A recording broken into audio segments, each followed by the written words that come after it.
أعوذ بالله من الشيطان الرجيم. قال هل يسمعونكم إذ تدعون أو ينفعونكم أو يضرون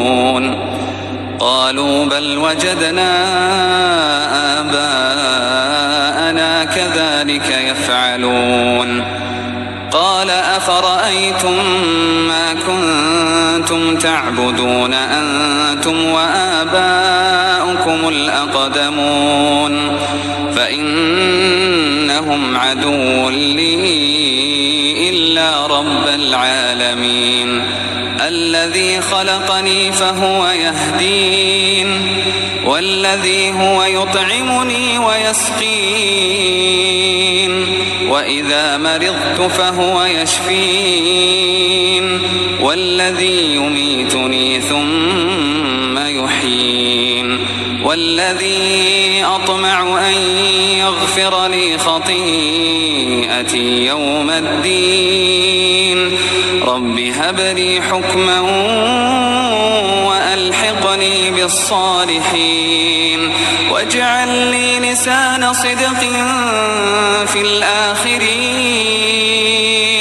واجعلني من ورثة جنة النعيم واغفر لأبي إنه كان من الضالين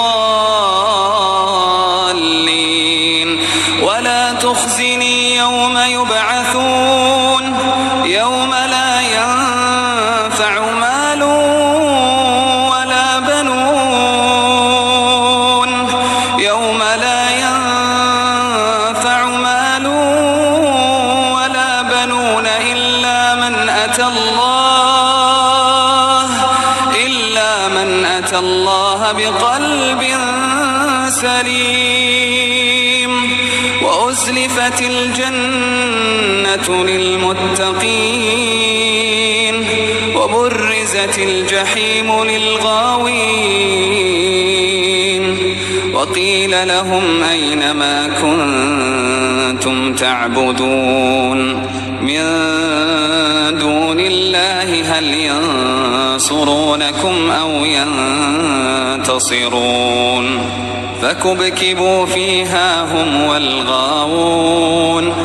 وجنود إبليس أجمعون قالوا وهم فيها يختصمون تالله إن كنا لفي ضلال مبين إذ نسويكم برب العالمين وما أضلنا إلا المجرمون فما لنا من شافعين ولا صديق حميم فلو أن لنا كرة فنكون من المؤمنين إن في ذلك لآية وما كان أكثرهم مؤمنين وإن ربك لهو العزيز الرحيم كذبت قوم نوح المرسلين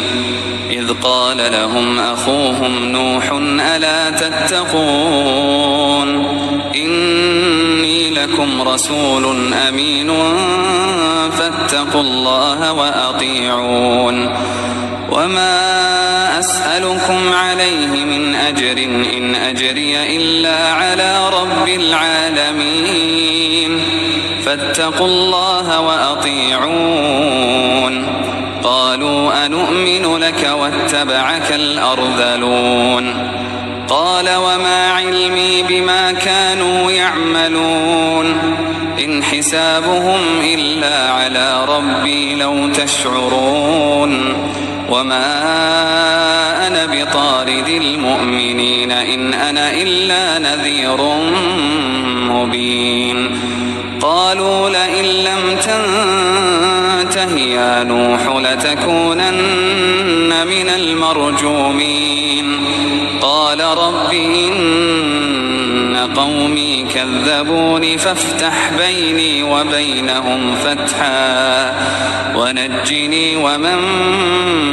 معي من المؤمنين فأنجيناه ومن معه في الفلك المشحون ثم أغرقنا بعد الباقين